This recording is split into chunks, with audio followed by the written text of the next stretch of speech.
Miss Alberto here. For those who don't know me, I'm the interventionist on campus. I'm a support staff for students. I just wanted to hop on and say how much I miss you all so much.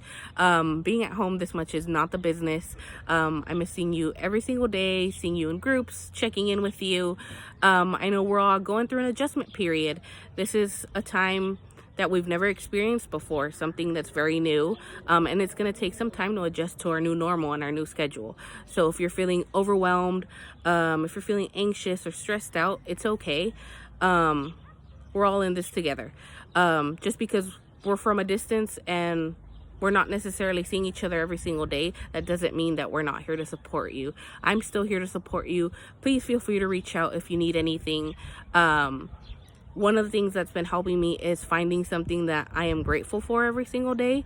And today I am grateful for spending more time with my dogs. My dogs are living it up, having me home every single day. And it's just finding those little things that help me stay balanced. But yeah, that's pretty much it. I hope to see you all very soon. Please take care. I miss you all. Bye.